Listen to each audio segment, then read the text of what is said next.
संयुक्त परिवारों के टूटने से भारतीय समाज में जो सामाजिक बुराई सबसे अधिक तेजी से बढ़ रही है वो है परिवार के बुजुर्गों का अकेलापन।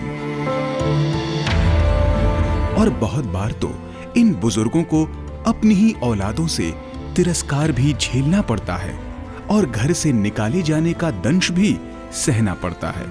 ऐसे में इन बुजुर्गों के पास वृद्धाश्रम की शरण लेने के अलावा दूसरा कोई रास्ता नहीं बचता।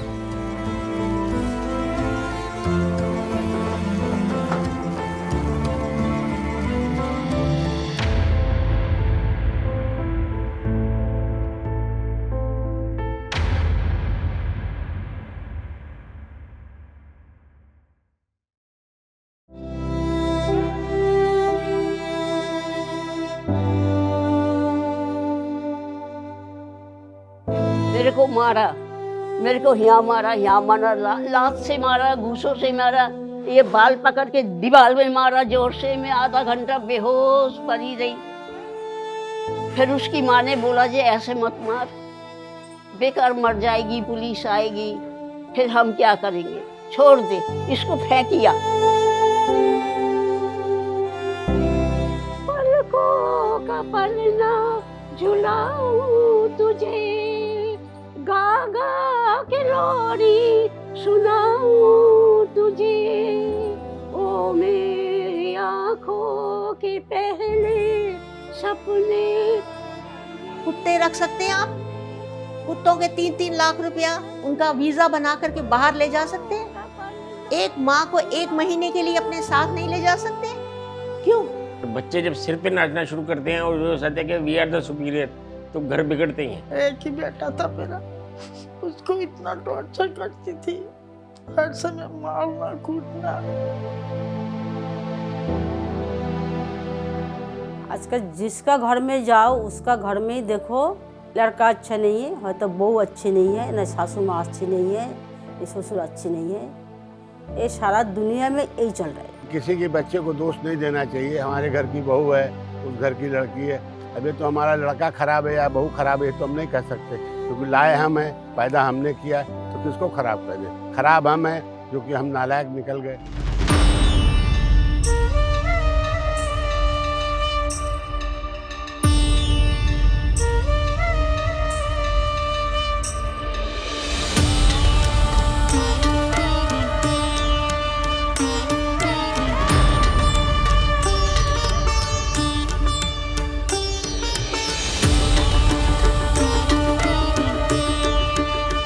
सत्यनारायण शर्मा कौशिक 102,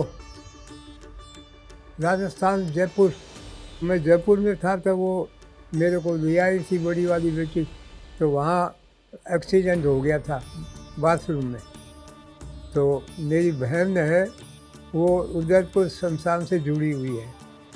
तो बेटी ने अपनी बुआ को, मेरी बहन को बोला कि बुआ जी, पापा जी का बाथरूम में एक्सीडेंट हो गया था, तो आप कुछ कर सकते हो क्या?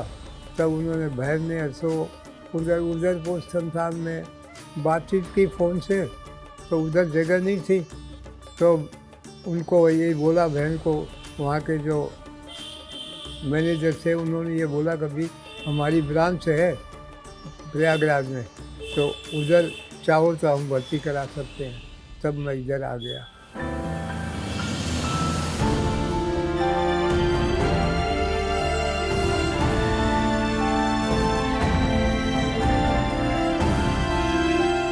लगभग 1 साल हो गया यहाँ पर। मैं यहाँ पर आंगन ओल्ड एज होम में रहती हूँ। मेरी फैमिली में मेरे इस वक्त पीछे कोई नहीं है। मेरे हस्बैंड जा चुके हैं, मेरे पेरेंट्स भी जा चुके हैं, मेरे भाई भाभी भी जा चुके हैं। मैं अकेली हूँ। मेरी एक लड़की है वो जो कि बाहर रहती है और वो मेरे को देखती थी, लेकिन अब हालात कुछ इस तरह के हैं कि उन्होंने भी मेरा साथ छोड़ दिया। मैं बिल्कुल अकेली हूँ, कोई नहीं है। मैं, हर इंसान का, हर बच्चे का नेचर जो है अलग अलग होता है। किसी में वार्मथ होती है, किसी में वार्मथ नहीं होती है। कोई ड्राई नेचर होते हैं, लापरवाह किस्म के, जिनको बाकियों से कोई मतलब नहीं, अपने अपने से मतलब है। बस उनमें से एक ये भी है। यहाँ पर एक गुजराती के संग में आया, औरत आदमी थे। मैंने बोली इलाहाबाद में रहती थी, कलबास करा 1 महीना। वहाँ से मैंने माघ के महीने में कार्तिक में चला आया। मैं यहाँ रहते, यहाँ पड़ी थी परिक्रमा में। ये बाबा ने से बोले कि मैया को रखो, तो फिर वो यहाँ ले आ लिया बाबा ने। मेरे केवल 2 लड़कियां हैं और लड़का नहीं। कोई गारंटी नहीं कि अगर लड़का होता तो भाई शादी के पहले तो साथ रहता, शादी के कितने दिन मेरे साथ रहता। ज़्यादातर जो देखा गया है समाज में, बहू आई और लड़के को, भाई अगर समझदार है तो ज़्यादा नहीं बढ़ लाएगी, नहीं तो, और लड़का भी अपनी जॉब के लिए, इसके लिए मेरे साथ रहना नहीं पसंद करेगा। वो दूर से दूर अच्छी एक जाना पसंद करेगा। हमारा परिवार भी बहुत खुश नसीब है। भगवान ने 4 पुत्र दिए हैं, 4 बहुएं हैं, 8 पोता पोती हैं, 2 लड़कियां हैं, साथ में दोनों को बच्चे हैं। एक को 2 लड़का 1 लड़की है, एक को 2 लड़की 1 लड़का है। मैं अपने आप को 2 टाइम भोजन और 2 टाइम की जहाँ 1 टाइम चाय चाहता हूँ, और वो भी खुशहाली से चाहता हूँ, किसी दबाव में नहीं चाहता। इस कारण से हमारी धर्मपत्नी का और हमारा ये सुझाव हुआ कि बच्चों को फ्री रहने दो, आजकल ज़माना ख़राब हो गया है। इसके अलावा मैं क्या कर सकता हूँ, मेरे पास कोई उपाय नहीं है। भाई कचकच से तो अच्छा है कि हम लोग स्वर्ग में हैं, इससे बढ़िया क्या चाहिए। मैं प्रीतमपुरा में रहती थी अपनी बहू के पास, बेटे के पास। वो ना, मेरी बहू का स्वभाव बड़ा तेज है, तो वो मेरे को रखना नहीं चाहती थी, खाना भी नहीं देती थी। रात को कहती थी तू बिस्कुट खा के सो जा। मैं हमेशा बिस्कुट खा के सोती थी। फिर मेरे बेटे ने कहा मम्मी तुम्हें ये मार देगी, तुम्हें एक जगह छोड़ देता हूँ। बेटा इनका छोड़ने आया था और उस टाइम इनकी हालत बहुत ज़्यादा ख़राब थी। बहू ने घर से निकाल दिया था और घर में बहुत लड़ाइयाँ झगड़े हुए। वो शायद एक रात कहीं होटल में भी लेके इनको रहा रात को। और जब वो मेरे पास आया तो उसने बोला कि मैं अपनी मदर को छोड़ के जाना चाहता हूँ, मैं देखने आया हूँ। तो मैंने सब कुछ उनको दिखाया और वो सब कुछ देखने के बाद उसने कहा, मैंने बोला आप कब लेके आएंगे, तो उसने कहा कि मैं लेके आया हूँ। तो मैं तो बहुत हैरान थी कि ये बाहर गाड़ी में बैठी हुई थी और वो अंदर देखने आया था। और वो बहुत रोने लगा जब इनको छोड़ के गया कि मैं अपनी माँ को यहाँ छोड़ के जा रहा हूँ, तो मुझे भी शायद एक दिन मेरा बुढ़ापा भी यहीं बीतेगा, मुझे भी यहीं आना पड़ेगा। और वो रोने लगा। तो जब वो इमोशनल हुआ था, हम सभी इमोशनल हो गए, ये भी रोई, मैं भी रोई। मैं 66 ईयर्स का हूँ। मेरी एजुकेशन वैसे शिमला में हुई थी, डीएवी स्कूल। उसके बाद मैं पटियाला में थापर में पढ़ा मैकेनिकल इंजीनियरिंग की। उसके बाद मैंने जॉब की, बड़ी स्मूथ लाइफ चल रही थी। फिर मैंने दिल्ली में ट्रीना गैस में काम किया। उसके बाद मैंने जॉब की भिवाड़ी में की। उसके बाद मेरी शादी हुई, लाइफ स्मूथ चल रही थी, घर परिवार माँ बाप थे, सब था बस। उसके बाद मेरी बिटिया हुई, उसके बाद छोटी बिटिया हुई। मेरी वाइफ टीचर है। बच्चों की शादी की मैंने, लड़की की 2010 में शादी की, पर वो सर्कमस्टांसेस ऐसे बन जाते हैं कि आप कुछ नहीं कर सकते। जब मेरे को 4 साल पहले पैरालिसिस हुआ था, 6 साल पहले, उसके बाद मेरा सोर्स ऑफ अर्निंग, कोई नौकरी नहीं मिलती थी, कुछ नहीं करता था। जब आदमी तंग आ जाता है तो आदमी छोड़ ही देता है। मेरी सिस्टर मेरे को बहुत सपोर्ट करती थी और आज भी सपोर्ट करती है। फिर मैं घर छोड़ के आ गया, तो मैं यहाँ पे आया। मैंने मैडम को फ़ोन की, निशा जी को, इन्होंने कहा मेरे पास आ जाओ। समाज का सबसे जरूरी रिश्ता है माँ बाप का अपने बच्चों के साथ, जिसके बिना किसी समाज की कल्पना ही नहीं की जा सकती। वही रिश्ता आज दांव पर लग चुका है। जिन माँ बाप ने हाथ थामकर बच्चों को चलना सिखाया, जब उम्र की दहलीज पर उन माँ बाप के कदम लड़खड़ाने लगे, तब बच्चों ने उन्हें असहाय छोड़कर बेघर कर दिया। 2 बेटे हैं, उनके ऊपर भी, उनके बच्चों के ऊपर भी, उनकी बहू के ऊपर भी, सबके ऊपर मुझे गुस्सा है जो मुझे किसी ने नहीं अपनाया। शिकायत मेरे को अपनी बेटी से है। मेरी बेटी बेटी नहीं बनी, हमेशा मैंने उसको प्यार करा, उसको दिया। जिन्होंने अपने आंसुओं से सींचा, अपने खून से आपको संवारा, अपने आंचल में बैठाया, आपने उनको ही भुला दिया।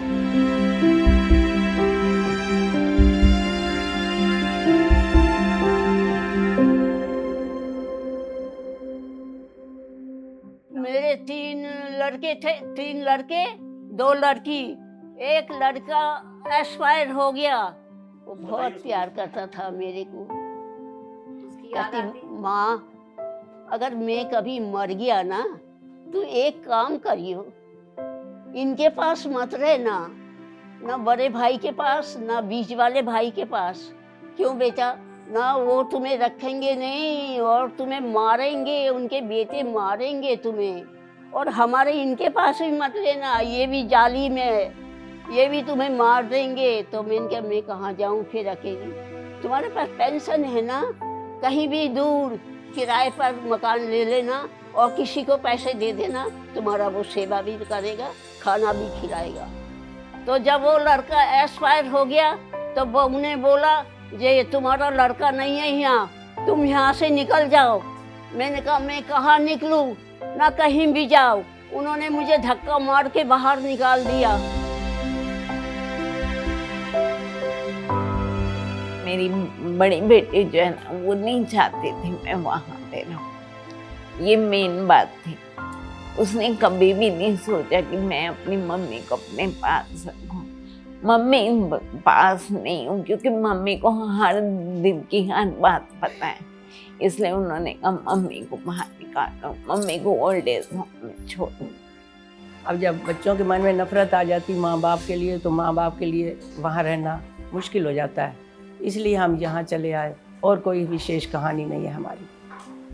उनके मन में बहुत नफरत थी, हमने घर छोड़ दिया। घर तो हमारा ही था, हमने लेके दिया था, लेकिन उनके मन में बहुत नफरत आ गई तो हम चले आए।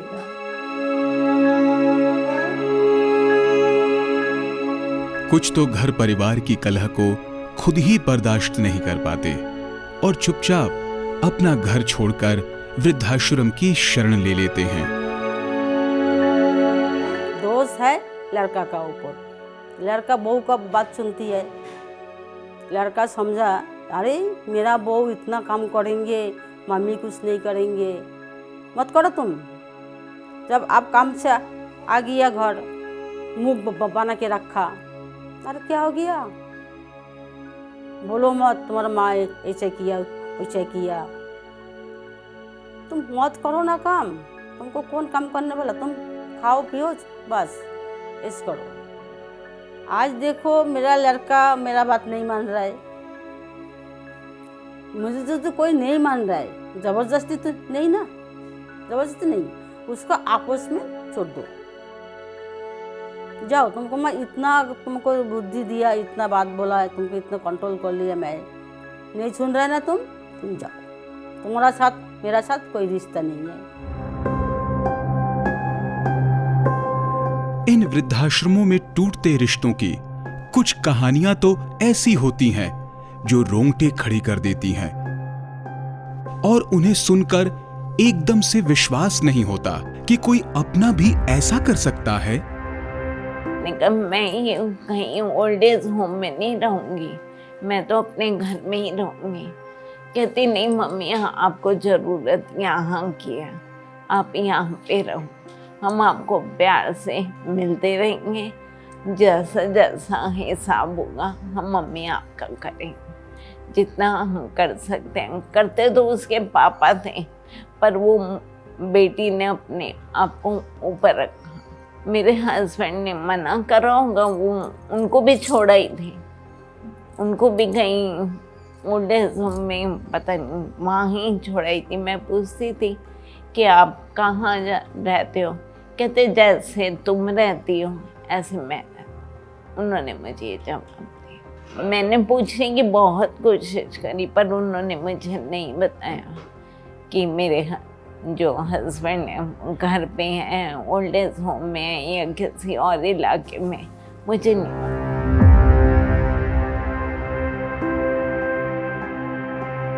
यहाँ पे लोग आते हैं तो जहाँ परेशान हैं, दुखी हैं, यहाँ खुशियाँ मिलती हैं, अपने लोग मिलते हैं, अपने से लोग बातें भी करते हैं और अपना माहौल भी पाते हैं। तो एक उनकी उम्र के लोग रहते हैं जिससे कि उनको एक अपनापन मिलता है, यहाँ केयर भी बहुत अच्छी होती है। तो बस इसी तरह की चीज़ें होनी चाहिए जिससे कि लोग, हम और लोगों को इंस्पायर करते हैं, बच्चों को कहते हैं कि बेटा देखिए ऐसी नौबत नहीं आए कि आप भेजिए। बहुत से बुजुर्गों को वृद्धाश्रम भी नसीब नहीं हो पाता और वो सड़कों पर दर दर की ठोकरें खाने के लिए मजबूर हो जाते हैं। मैं जब कॉलेज के टाइम पे था तो मुझे दिल्ली जैसे शहर में रहने की जगह नहीं थी, तो मैंने एक एनजीओ से सहारा लिया और मुझे शेल्टर होम में रहने की जगह मिली। मैं अपने पढ़ाई के साथ साथ होमलेस लोगों के साथ में भी रहता था। वहाँ मैं 4 साल तक रहा और उनके साथ रह के मैंने समझा कि ये बहुत सारी ऐसी कहानियाँ हैं जो चीज़ हम नहीं जान पाते हैं कि एक बुज़ुर्ग है वो होमलेस क्यों बनता है, क्या कारण है कि वो रोड पे है या शेल्टर होम में है या किसी भी वृद्धाश्रम में है। मेरे हस्बैंड तो मिनिस्ट्री में थे, बी शंकरानंद सुना होगा नाम, उनके प्राइवेट सेक्रेटरी थे। तो बस उनको कैंसर हो गया था, बीमार पड़ गए, फिर वो ठीक नहीं हो पाए थे, कैंसर में ही उनकी डेथ हो गई थी। बहू ऐसे पसंद की थी कि एक दफ़ा मतलब होली के दिन थे तो मेरे बेटे का जो फ्रेंड था वो मेरे से कहने लगा कि आंटी आपने सुनील की शादी नहीं करनी। मैंने कहा हाँ करेंगे, कोई अच्छी लड़की मिली तो कहते चलो लड़की तो मैं दिखा देती हूँ। जैसे ही शादी हो गई है उसके थोड़े दिन बाद ही इसने लड़ाई वड़ाई मेरे बेटे को मारती थी। मेरे हस्बैंड कहते कि इसको ना डॉक्टर को दिखाओ, हॉस्पिटल में एडमिट करो इसको कुछ दिमाग ख़राब है। मेरे बेटे को भी बड़ी टॉर्चर करती थी, हमेशा उसको पीटती थी। हमें जब भी आता था उसके सारे नाखून छाती पे, गर्दन पे इतना मारती थी उसको। वो यहाँ के रोता था, मम्मी देखो मुझे कितना मारा उसने।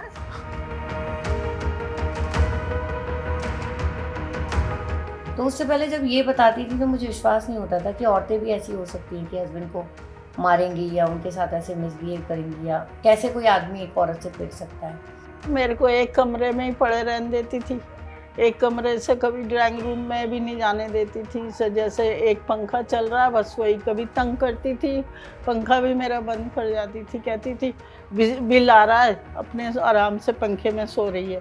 फिर मेरी पोती अच्छी थी, वो मेरे से बड़ा प्यार करती थी, वो आके खोल जाती थी, क्या है मम्मी तुम सो के दिखाओ ना बिना पंखे के, तुम तो एसी में सो रही हो और वो पंखे में भी नहीं सोएगी।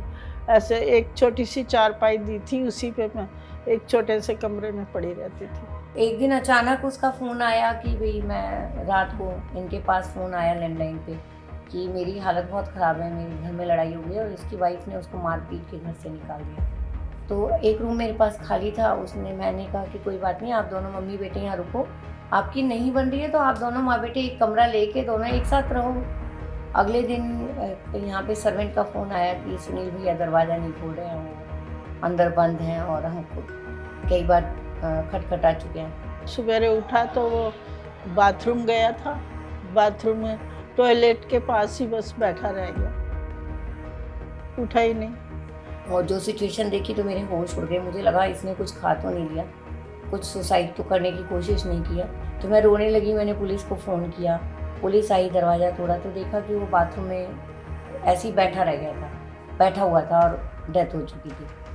तो पुलिस आई, फॉरेंसिक वाले आए, सारे पोस्टमार्टम वगैरह के लिए उसको लेके गए। उसको बस ऐसे ही गम बैठ गया, उसका हार्ट फेल हो गया कि वो हमेशा ये कहता था वो मैडम मेरी मम्मी को कुछ नहीं होना चाहिए, चाहे मुझे कुछ हो जाए, मगर मम्मी को कुछ नहीं हुआ, उसको हो गया।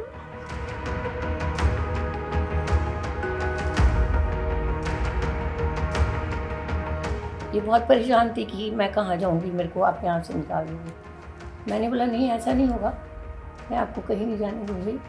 तो जाने से पहले आपको बेटी दे के गया तो आप मेरी जिम्मेवारी करने वाला तो भगवान है, मैं रखूँगा। तो तब से ही मेरे पास है। मुझे दुख लगता है कि अगर रिश्ते अगर इन्हीं को कहते हैं तो ऐसे रिश्ते ना हो तो अच्छा, फिर तो अनाथ ही अच्छा है ऐसे रिश्तों से। तो मुझे लगता है खून के रिश्ते तो आजकल लोग ज़बरदस्ती निभा रहे हैं, वो क्योंकि भगवान ने बना के भेजे हैं तो निभाने ही है। लेकिन ये जो बिना स्वार्थ के रिश्ते बनते हैं, जैसे मेरा और इनका, शायद यही रिश्ते सच्चे होते हैं। मेरी आखिरी इच्छा है, मैं पोते से मिलना चाहती हूँ। मैं पार्थ को फ़ोन मिलाती हूँ, है ना?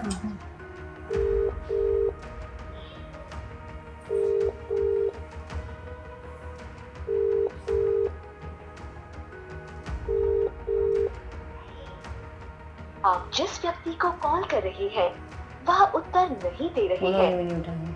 लोग तरस खाते हैं उन लोगों के ऊपर जो रोड साइड पड़े हुए हैं, जो रोड पे रह रहे हैं। लेकिन बहुत बड़ी बड़ी कोठियों में, बहुत बड़े बड़े घरों में भी लोग अकेले हैं, उनको सपोर्ट चाहिए। हम जैसे लोगों का, आप जैसे लोगों का सपोर्ट चाहिए, जो उन बड़ी बड़ी कोठियों में ना कैदी बन के रह रहे हैं।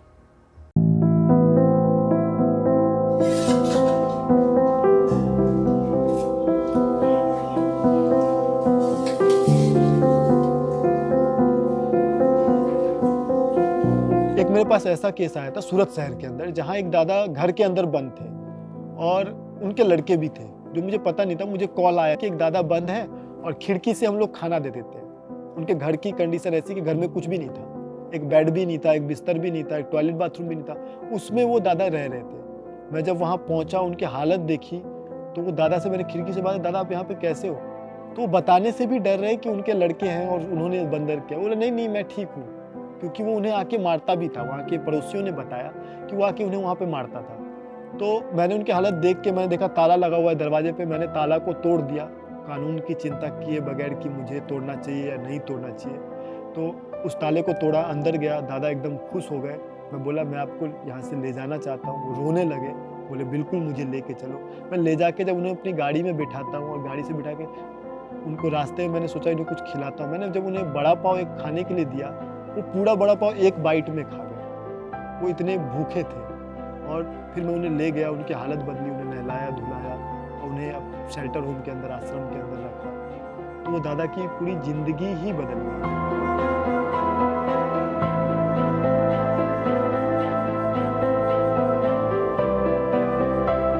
कभी वो लोग मुझे अपने साथ बैठने को नहीं कहते थे। जैसे कि ड्राइंग रूम है तो मेरा रूम इस तरह बंद कर देते थे जैसे रूम अरेस्ट।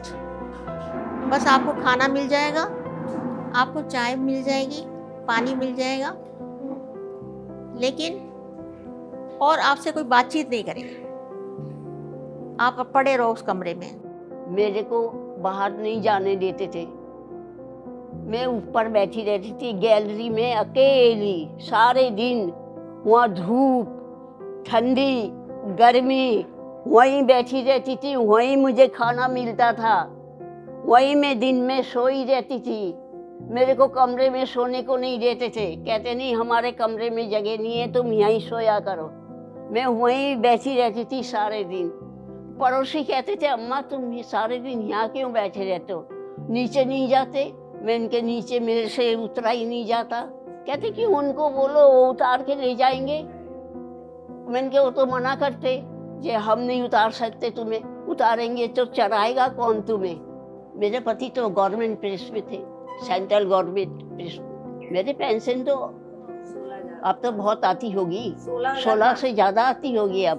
मेरे बेटी ने 16,500 रख लिया, हर महीना रखते थे।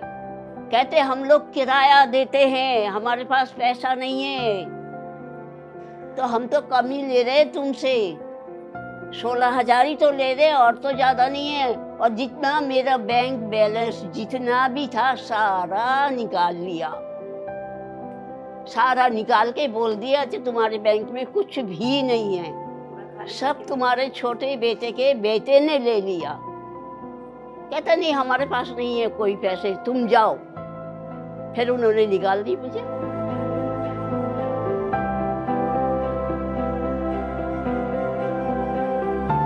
आपको तो जमाना ऐसा है कि बच्चे ही निकाल देते हैं, भैया घर से जाओ तुम। कभी यहाँ बैठे हैं, कभी वहाँ बुजुर्ग बैठे हैं, कभी ये हो रहा है उनके साथ में। कुछ तो ऐसे है कि घर से लेके जाते हैं, जान के रेलवे स्टेशन पे छोड़ देते हैं, बस स्टैंड पे छोड़ देंगे। फिर ये लोग भटकते किसी आश्रम में चले गए या किसी ने सहायता मदद कर दिया तो आ गए। मेरी छोटी बेटी ने मेरे को यहाँ धक्का मार के फेंक दिया, अब कहाँ जाओगी तुम? मैंने कहा कोई जगह नहीं है मेरा। तो हमारे छोटे बहू को बोला जी इनको अंदर कर लो, ये बड़ी बुरी है, इतनी ठंडी है, मर जाएगी। कहते मर जाने दो, मर जाए तो उनका बेटा है आके ले जाएगा। आदमी कहता हमारे 4 बच्चे 5 बच्चे 2 बच्चे हैं, लेकिन सर जी ये है कि मतलब 4 किस काम के हमारे जो इस घड़ी हमारे साथ में। चलो ठीक है, हम वृद्धाश्रम छोड़ दे, वृद्धाश्रम हमारे पास बुजुर्ग रहे, हम सारी सेवाएं कर रहे हैं, लेकिन सर जी हम तन का करेंगे, मन का हम लोग नहीं कर पाएंगे। मन किनके बच्चे ही करते हैं। लेकिन जब बच्चों में आपस में ही नहीं बनती और माँ बाप के जिंदा रहते ही वो बंटवारे की बात करने लगते हैं, तो फिर इन्हें कौन पूछेगा? तीनों भाई है ना, तीनों भाइयों में बनता नहीं है, ना उनके बच्चों के साथ और ना वो खुद अपने आप। वो किसी से भी मेल करके नहीं रहते। वो कहता मेरे पास पैसा ज़्यादा है, वो कहता मेरे पास ज़्यादा है, वो कहता मेरे पास ज़्यादा है। ये लड़ाई है और कोई लड़ाई नहीं।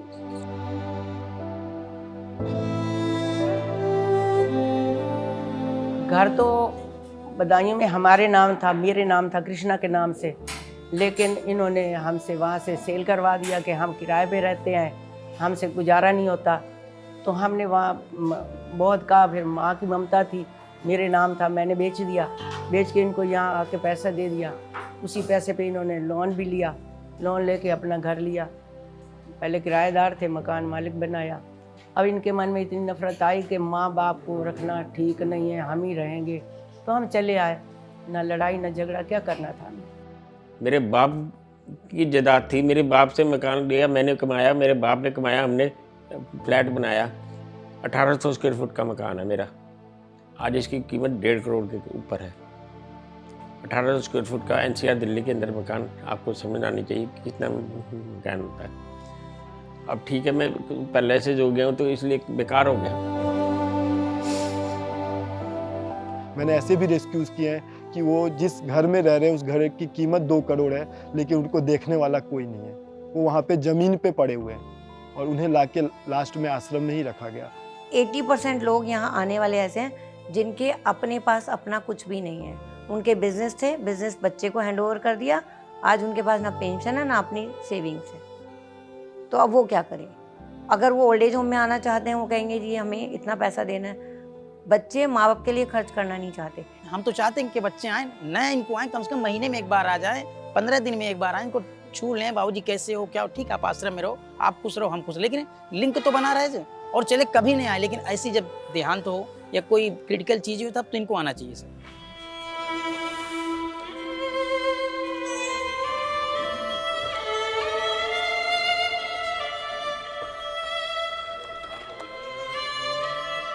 हम आए हैं अनंतपाल गोयल जी के घर, जो कि हमारे पास करीब 2 महीने पहले आए थे। जैसा उन्होंने बताया कि 2017 में उनके बच्चों ने उनको घर से निकाल दिया था, तो हमने उनको आंगन ओल्ड एज होम ने शरण दी।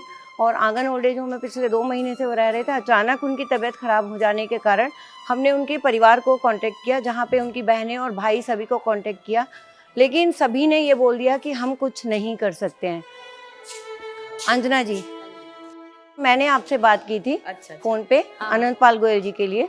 आपके पति हैं? अच्छा, एक सेकंड, आपका नाम क्या है? मेरा नाम मनीषा है। मनीषा, अच्छा जी। तो हाँ, मैंने आपसे बात की थी फ़ोन पर, और मैंने बताया था कि उनकी हालत बहुत ज़्यादा क्रिटिकल है, वो ज़िंदगी और मौत के बीच झूल रहे हैं। तो आपने मना कर दिया कि हम नहीं आएंगे, है ना? तो लेकिन क्यों नहीं आएंगे? हमारा कोई उनसे संबंध ही नहीं। संबंध नहीं है। ये बच्चे 2017 में संबंध, सुनिए पहले मेरी पूरी बात सुन लीजिए जी प्लीज। मेरे बात मेरी पहले बात सुनिए जी, ठीक है। हमारा जो है केस चल रहा है कोर्ट में, और हमारा उनसे कोई संबंध नहीं।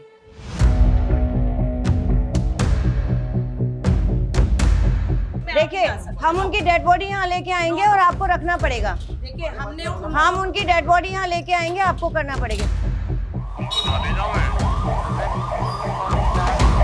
सर, मैं तो अभी यहाँ गोयल साहब के आई हूँ, उनके बेटों ने पुलिस बुलाई है। जी सर, बताएं। बता दो। अगर उनको कुछ हो गया तो उनके अंतिम संस्कार कौन करेगा? इन्होंने मुझे बोला, इस लेडी ने, कि आप उनको जला देना। मैंने बोला जलाने का राइट हमारे पास नहीं है। जिसकी बीवी है, जिसके बच्चे हैं, वो क्यों लावारिस में चला जाएगा? ये राइट उनको मिलना चाहिए।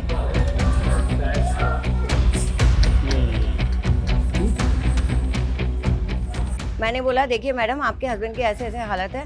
नहीं मैंने आपको बोल तो दिया था कि हमारा उनसे रिश्ता खत्म हो गया। मैंने कहा रिश्ता खत्म हो गया, वो अंतिम सांसें ले रहे हैं, आप पैसा मत लगाइए, कुछ मत कीजिए, लेकिन अगर उनको हॉस्पिटल में एडमिट करते हैं, आप देख तो लो, पैसा हम लगाएंगे, क्रिमिनेशन का राइट आपका। अगर उनको कुछ हो गया, हम उनकी डेड बॉडी यहाँ लेके आएंगे, आप ही उनका क्रिमिनेशन करेंगे, यहाँ कोई नहीं करेगा, यहाँ मत लेके आना, ये कह के इन्होंने दरवाजा बंद कर दिया। एक लीटर में दे दो यार, आप इनको लीटर में दे दो। आप सर अंदर आ जाइए।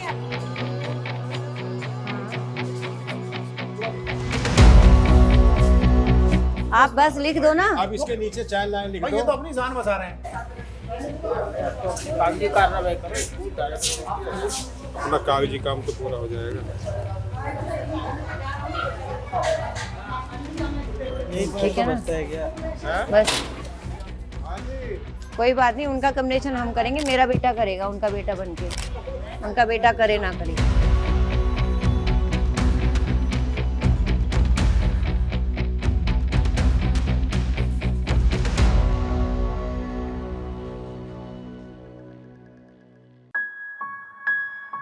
हर बार हर बुजुर्ग ऐसा नहीं है कि घर से ही निकाला होता है, कई बार वो बीमारी की वजह से वो बाहर निकल जाता है, घूमते घूमते भटक जाता है। एक ऐसे ही बंगाली भाई थे, वो पहाड़ों पे रहते थे और मानसिक तरीके से दिव्यांग थे, और वो वहीं पे एक नाला बहता था, नाले में से पानी निकालते थे और उसी में वहाँ पे जो कचरा मिलता था वो खा के जी रहे थे। इतनी आश्चर्य की बात है कि कचरा खा के जी के भी वो 1.5 साल 2 साल से वहीं पे रह रहे थे। तो वो मुझे मिले, मैं उनको लेके आया, वो आने के लिए तैयार नहीं थे, थोड़ा फोर्स भी करना पड़ा, 2 लोग मिलकर उनको गाड़ी में लाए, फिर वो ईजिली आ गए। आने के बाद वो क्या हुआ, 2 दिन रहे, फिर वो बाउंड्री कूद के भाग गए। फिर हमें लगा कि ये तो काफ़ी डिस्टेंस था जहाँ से हम लाए थे, 6-7 किलोमीटर, लेकिन वो अपनी जगह पे ही थे। फिर हम वापस गए और उनको वापस वहाँ से लेके आए, फिर वो हमारे पास रहे, फिर वो आराम से रहने लगे। लेकिन थोड़े टाइम रोज़ हम उनको नहला रहे हैं, उनको खिला रहे हैं, उनके बिहेवियर में चेंज आया, फिर वो काम हो गए, वो खाना खाने लगे, जो पहले कचरा खा रहे थे अच्छा खाना खाने लगे। फिर उस वीडियो का किसी ने बंगाली ट्रांसलेट किया और वेस्ट बंगाल में वो वीडियो वायरल हुआ। तो वहाँ की एक फैमिली ने कांटेक्ट किया कि ये हमारे घर के हैं, उनकी वाइफ थी, उनके 3 बच्चे भी थे छोटे छोटे। उन्होंने कहा ये हमारे हैं, ये हमारे हस्बैंड हैं। तो उनका परिवार वहाँ से आया और आते ही उसके कुछ निशान वो लेके आए थे कि उसके यहाँ पे कटे का निशान है, टैटू। हमने वो मैच किया, वो डॉक्यूमेंट लेके आए, मैच किया, फिर वो इंसान को साथ मिला। जब वो साथ घर पहुँचा तो 5 दिन में ही आश्चर्य मिला कि वो वहाँ पे खेती कर रहा है, घर वालों के साथ बैठ के खाना खा रहा है। वैसे फ़ोटो भेजे वहाँ से कि बच्चे बैठे हैं, बीवी बैठे, वो खाना खा रहा है। तो एक 6 साल बाद एक पिता अपने परिवार से, अपने बच्चों से मिला, बच्चों को उनका पापा मिला।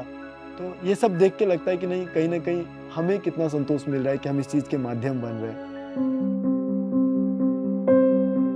लेकिन वृद्धाश्रमों में ऐसे लोगों की संख्या काफी कम है जो किसी बीमारी की वजह से, खासकर याददाश्त न होने के कारण, अपने घर से बिछड़ गए हैं। ज्यादा संख्या तो ऐसे ही बुजुर्गों की है जिनके बुढ़ापे की लाठी ने ही उनका सहारा छीन लिया। माँ बाप जो है वो करते गलतियाँ, ये गलतियाँ नहीं करनी चाहिए उनको। जब तक वो जिंदा है तब तक वो अपने नाम रखें और नॉमिनी बना जाए अपने बच्चों को। चाहे उनका बैंक में बैलेंस है, चाहे उनका मकान है, चाहे घर है, सब। मैं तो यही कहूँगी जीते जी नहीं करना चाहिए। जो हमारे साथ हुआ किसी के साथ ना हो। लोगों के पास बहुत पैसा है, आज भी वो उन्हीं बच्चों के लिए वो पैसा छोड़ के जाना चाहते हैं जो बच्चे उनको पूछ नहीं रहे। क्यों? पहले सब लोग एक साथ संयुक्त परिवार में रहते थे तो उनको वैल्यूज पता थी, एक दूसरे की, हमारे दादा दादी हैं, नाना नानी हैं। अब बच्चे पहले से ही अलग रह रहे हैं, उनको अपने रिश्तों के बारे में कोई समझ ही नहीं है। तो आजकल जो माहौल चल रहा है, सब लोग एकांकी परिवार चल रहे हैं, सब सिमट के रहना चाहते हैं, अपने बड़े बुजुर्गों को नहीं देखना चाहते, जो कि बहुत गलत है। जो पूरे देश में ये जो वृद्धाश्रम की संख्याएं बढ़ती जा रही हैं, इसका मेन कारण यही है कि हम बच्चों को शिक्षा तो दे रहे हैं लेकिन हम संस्कार नहीं दे रहे हैं। अपने बड़े बुजुर्गों की सेवा करनी है, तभी बच्चे भी देखेंगे। पहले तो कितना सुंदर था, पहले एक पापा ने काम कर लिया, 10 बच्चा पाल लिया। और अभी एक पापा एक बच्चा ये तो ही बहुत बड़ा बोझ होती है। मम्मी को बोल रहे हाँ तुम लोग क्या किया, पापा को बोल रहा तुम क्या किया मेरे लिए। अरे तू बचपन से जो बड़ा हो गया, तुझे कौन पाल पोस करके बड़ा किया, इतना शिक्षित तो तुझे कौन किया, तू अपना अपना हुआ क्या, नहीं हुआ ना। तो ये लोग का बुद्धि नहीं है, दिमाग नहीं है ये लोग का। दूसरा जो बोल रहा है वही सुन रहा है, ये सुनने से तो संसार नहीं चलेंगे, संसार बिगड़ जाएंगे। हम पहले सुनते थे बैठ के अपने दादा दादी नाना नानी की कहानी कि यार हाँ अरे अरे बहुत आश्चर्य से 10 बच्चे सुनने वाले थे, आज उन्हें सुनने वाला ही कोई नहीं। ये भी एक कारण है उनके मन का कि उनको कोई सुन नहीं रहा है, तो वो अपने जैसे लोग ढूंढते हैं कि चलो वो सुनेंगे। लोग लड़कों की बात करते हैं, बहुओं की बात करते हैं, बहुओं ने ऐसा किया। आजकल लड़कियां भी कम नहीं कर रही, लड़कियां भी तंग कर रही हैं। एक्चुअली जब मैं पहले फरीदाबाद रहती थी तब से बात शुरू हुई, क्योंकि उस वक्त मैं काम नहीं करती थी, टोटली उन पर डिपेंड थी। मेरी माँ भी उस वक्त ज़िंदा थी, मैं अकेली नहीं रह सकती थी, मेरी माँ बीमार रहती थी, मुझे घबराहट होती थी कि अगर रात को इनको कुछ हो गया तो मैं किसको पुकारूंगी। तो मैंने उनका साथ हर तरह से निभाना चाहा कि वो ये सोचें कि ये एक तरह से हमारी जिम्मेवारी है, पर जिम्मेवारी के साथ साथ मैं उन्हें बोझ लगने लगी। जब उन्होंने हद उठा दी कि आप अलग हो जाओ, अलग हो जाओ, अलग हो जाओ, तो फिर मैंने अलग होना ही ठीक समझा। मेरी तरफ से कोई कमी नहीं थी, ना सेवा करने में, ना किसी तरह की इमोशनल उनको सपोर्ट करने में, लेकिन उन्होंने कभी अपना नहीं समझा। हमेशा मुझे गैरों जैसा ही उन्होंने मेरे साथ बर्ताव किया। जैसे वो लोग टीवी देख रहे हैं ड्राइंग रूम में, अगर मैं चली जाती हूँ, थोड़ी देर देखने के बाद वो बंद कर देते हैं, बोलते हैं अब हमें नींद आ रही है, हम जा रहे हैं। उसके थोड़ी देर बाद, एक आधे घंटे बाद वो फिर से चालू हो जाता है। तो मैं ये महसूस करती हूँ कि अगर टीवी चल रहा है, उसमें एक जना देखे 10 जना देखे, क्या फ़र्क पड़ता है? कोई फ़र्क नहीं पड़ता। सिर्फ यही फ़र्क पड़ता है कि किसकी प्रेजेंस है वहाँ पर। लेकिन ऐसा क्या है कि अगर आप सोफे पे बैठे, मैं टीवी नहीं देख सकती। खाना देना एक अलग बात है, इमोशनली आप उनके साथ खड़े हो, वो सबसे बड़ा उनकी खुराक है। रोटी आप इनको एक टाइम मत दें, लेकिन प्यार से इनके बच्चे आके इनके 2 शब्द बोल जाए कि बाबूजी कैसे हो, बाबूजी आपने खाना खाया, ये धन्य हो गए सर। लेकिन आज के बच्चे नहीं करते सर। बुढ़ापे में क्या होता है कि हम ये समझते हैं कि कोई हमसे पूछे आपने खाना खाया, कोई हमसे पूछे आपकी दवाई तो नहीं ख़त्म हो गई। लेकिन कई पूछते हैं, कई बोलते हैं हाँ कल तो मंगाई थी, तुम्हारी रोज़ दवाई ख़त्म हो जाती है, तुम इस दवाई को चॉकलेट समझते हो। जैसे कि मुझे हमेशा कहा जाता आप दवाई को चॉकलेट समझते हैं। चॉकलेट कौन समझता है दवाई को? कोई दवाई मिठाई नहीं है। जब एक टैबलेट खानी है तो एक ही खानी है। मैं तो चाहती हूँ कि भगवान हमें ऐसा तंदुरुस्त कर दे, हमें एक भी ना खानी पड़े और ना हमें किसी के आगे हाथ पसारने पड़े। कुछ लोगों की आदत हो गई है कि वो रोड पे घूम रहे हैं और वहीं पे वो घूम रहे हैं, कहीं भी कुछ मिला खा लिए, कुछ बीड़ी मिला पी लिए, घूम के जी रहे हैं, तो उनके लाइफस्टाइल में वो चीज़ें एंटर हो चुकी हैं। जब मैं फैमिली रेस्क्यू करने जाता हूँ तो उनसे जब मैं बात करता हूँ कि चलो आपको एक शेल्टर होम देंगे, रूम देंगे, वहाँ पे लाइट फ्री होगा, बेड होगा, आपके बच्चों को पढ़ाई मिलेगा, तो डिनाई करते होते नहीं चाहिए, उन्हें इन चीज़ों की कोई वैल्यू नहीं है। तो हमारे अंदर का जो हम नए होते हैं तो हमारे अंदर का ईगो आ जाता है, यार इसको कोई कदर ही नहीं है, हम तो इसकी मदद करने आए। कभी कभी हम जाके दान भी देते हैं, वो लेके उधर फेंक देता है, हमें गुस्सा आ जाता है, इसको हम इतनी अच्छी चीज़ दे रहे हैं, इसे समझ नहीं आ रहा है। हम शेल्टर होम में लेके आए, उसने कुछ ऐसी एक्टिविटी कहीं भी थूक दिया, लाइट चालू छोड़ दिया, हम उस पर चिल्ला उठते हैं, यार ये कैसा आदमी है, इसको इतनी अच्छी सुविधा दी, रोड पे सो रहा था, इसको इस चीज़ की कदर ही नहीं है। तो हम अपने तरीके से सोच रहे होते हैं, हमें उनके तरीके से सोचना है, उनके पास जाके सोचना है कि वो क्यों ऐसे हैं। उन्होंने जीवन में ये चीज़ अनुभव ही नहीं किया। जब हम ब्रिज से किसी फैमिली को लाते हैं, जब मैं उनसे बात करता हूँ कि आप चलो ये सब देंगे, बोलते हैं नहीं नहीं हमें नहीं आना है, हमें खुले में सोने में नींद आता है, हमें अच्छा लगता है, वहाँ तो बंद है, पैक है, मज़ा नहीं आएगा। हम बोलते कोई बात नहीं, आप छत पे सो जाना, खुले में सो जाना। हम थोड़े से फ्लेक्सिबल होते हैं। फिर कहते ठीक है, लेकिन हमें रात को थोड़ा सा पीना पड़ता है, नहीं तो हमें नींद नहीं आती, हमारी हैबिट हो गई है। हम वो भी एक्सेप्ट कर, चलो कोई बात नहीं, थोड़ा सा पी लेना, किसी को डिस्टर्ब मत करना, क्योंकि हमें उसका फ्यूचर बदलना है। तो फिर वो आते हैं किसी तरह से एटीट्यूड दिखा कर, चलो ठीक है चल के देखते हैं, नहीं कोई दिक्कत नहीं होनी चाहिए, नहीं तो फिर मैं वापस आ जाऊँगा। फिर हम उन्हें बहुत एहसान के तरीके से उन्हें लाते हैं, बेड देते हैं, रहने की जगह देते हैं। कुछ दिन वो थोड़ा बहुत नाटक करते हैं, पानी खुला छोड़ दिया, नल को कर दिया, पंखे चालू कर दिए, किसी से लड़ रहे हैं, लेकिन हम उस चीज़ों को सहते हैं और धीरे धीरे बदलाव की आशा करते हैं। टाइम ऐसा आता है कि वो उनको रहते रहते जब उन्हें 10 दिन 15 दिन महीना होता है, तो पहले वो रोड पे रह रहे थे, 6-6 दिन नहीं नहा रहे, अभी उन्हें अच्छा बाथरूम मिल रहा है, गर्म पानी ठंडा पानी, अब वो नहाने लगे हैं, अब वो रोज़ नहा रहे हैं, कपड़े मिल जा रहे हैं तो कपड़े बदल के पहन रहे हैं। अब उनके बच्चों को वहाँ पे ट्यूशन पढ़ाने आ रहे हैं, उनके बच्चे नहीं आ रहे थे, 10 बच्चों को देख के वो आना शुरू किए क्लास में। जब आए तो उनके अंदर एक सपना भी आया, वहाँ पे अच्छे IAS ऑफिसर, बड़े बड़े लोग की विजिट हो रही है, उनको देख रहे हैं, उनके पेरेंट्स भी वहाँ से बैठ रहे हैं, तो लोग एक दूसरे से भी सीखते हैं। फिर अब वो क्या है कि मैट्रेसेस पे सो रहे हैं, पंखे में सो रहे हैं, टीवी देख रहे हैं, लोगों को व्यवस्थित देख रहे हैं, तो अब उनके लाइफस्टाइल में ये सारी चीज़ें एंटर हो चुकी हैं। तो अब उन्हें हम 6 महीने बाद बोलते हैं भाई आपको पीना नहीं है, तो कहते हैं ठीक है नहीं पीऊँगा। उनको बोलेंगे छत पे नहीं, आप अपने रूम में सो, नहीं सोएंगे। उनको हम ये भी बोलेंगे कि आपको अब अभी यहाँ पे नहीं रहना, हम निकाल देते हैं, तो वो जाके रोड पे नहीं रहेंगे, वो कहेंगे नहीं आप जो बोलो हम काम करेंगे, हम मेहनत करेंगे। फिर अनस्किल्ड होते हैं, उनको हाउस कीपिंग सिक्योरिटी से जोड़ते हैं और नॉर्मल सोसाइटी में फिर वो लोग हमारे शेल्टर से जब जाएंगे साल भर बाद, तो वो रूम रेंट का ढूंढेंगे। हम उनके डॉक्यूमेंटेशन करवाते हैं, आधार कार्ड बनवाते हैं, बैंक अकाउंट खुलवाते हैं और उनको पूरे सिस्टमेटिक बनाते हैं। ये वही बच्चे हैं जब हमारे छाया में रहते थे, कैसी भी हमारी स्थिति रही हो इकोनॉमिकली या फिर हमारी जैसी भी हमारे घर के परिस्थितियां हों, जो इन्होंने कहा हमने उसी रात उसी दम इनको लाके दिया। कैसे लाया, कैसे, ये हमने इनको नहीं बताया। आज ये ऐसी स्थिति है, दवाई लें तो मुश्किल है, किसी चीज़ की ज़रूरत हो, कपड़े की ज़रूरत हो, कुछ और एसेंशियल चीज़ ज़रूरत हो, 10 दफ़ा सोचना पड़ता है। इनका मूड ठीक होगा तो मैं ये बात करूँ, इनका मूड ठीक होगा तो मैं ये बात मानूँ। रिश्ते टूट नहीं रहे, ख़त्म हो रहे। अभी तो कोई सम्मान है ही नहीं। सम्मान कहाँ है? सम्मान तो कुछ नहीं है अभी। सम्मान कौन दे रहा है? कोई नहीं दे रहा सम्मान अभी। सासुरी ससुर मम्मा पापा ने जो बोल रहा है वो बात नहीं सीख रहा है। बोला नहीं दुनिया बदल गया। नहीं बेटा, दुनिया नहीं बदला, दुनिया ठीक ही है, भगवान ठीक ही है। दुनिया यदि बदल जाएंगे सुबह शाम नहीं होंगे। कुत्ते रख सकते हैं आप? कुत्तों के 3-3 लाख रुपया वो उनका वीज़ा बना करके बाहर ले जा सकते हैं। एक माँ को 1 महीने के लिए अपने साथ नहीं ले जा सकते? क्यों?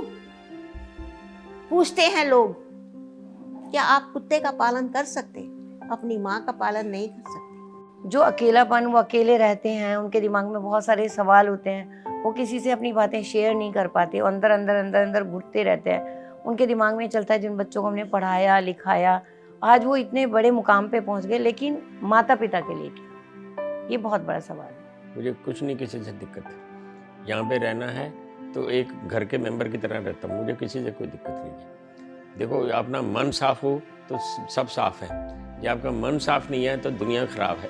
मैंने अपनी प्रॉपर्टी जो है अपनी वाइफ के नाम कर दी थी, यही गलती की, और ज़िंदगी में कभी गलती नहीं करनी चाहिए। प्रॉपर्टी ना बच्चों के नाम करो ना वाइफ के नाम करो, क्योंकि आदमी इंसान बदलते हुए कोई टाइम नहीं लगता और किस टाइम बदल जाए ये पता नहीं चलेगा। अंतिम इच्छा कुछ नहीं, सब पूरी हो गई, सब पूरी हो गई। मैं खाली ये चाहती हूँ कि मैं अपने आदमी के पास चली जाऊँ, बेटे के पास चली जाऊँ, और कोई इच्छा नहीं है मेरा।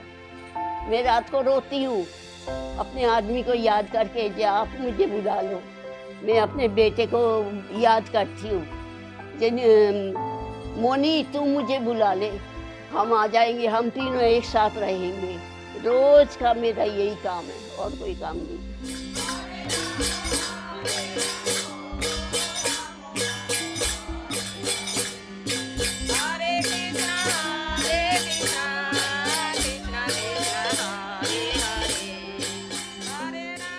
हमें रहेंगे, उधर नहीं जाएंगे, हमें रहेंगे। भगवान का चरण में आया, भगवान जितना दिन आखिरी सांस रख रहा है ये हमें, इतने मन में आशा है। तो मेरा बात तो नहीं होंगे ना, वो जो करेंगे तो वही तो होंगे। कोई इच्छा नहीं है भाई, भगवान के पास जाने की इच्छा है, अच्छी तरह ले जाए बस, किसी से कुछ ना कहें, हमारे मुंह से कोई अब शब्द ना निकले किसी के लिए, और ना हम किसको दुख दें। अपने भगवान का नाम लेते हैं, भगवान हमें अच्छी तरह संभाल ले, बस यही करते हैं। कोई दुख रोग ना लगे, अच्छी तरह जो हमारी आनी है आखिरी टाइम में हमारा अच्छा ही निकले, बस ये भगवान के आगे प्रार्थना करते हैं। मेरे को कोई याद नहीं आता बेटा, मैं छोड़ दी तो छोड़ दी, कोई याद नहीं आता। वो खा कमाए अच्छे रहे बस हो गया। अब मैं भी जहाँ रहूँ अच्छे रहूँ, सुख से रहूँ ठाकुर जी के उसमें, बस हो गया। मैं इतना ही चाहती। पति खत्म हो गए तो रिश्ता तो वो हो गया, अब कोई हुआ नहीं। हम ही खत्म हो जाएंगे तो क्या करेंगे हम? तब तो रिश्ता टूट जाता है। जब जीवन यहाँ से चला जाता तो रिश्ता तो टूट जाता है।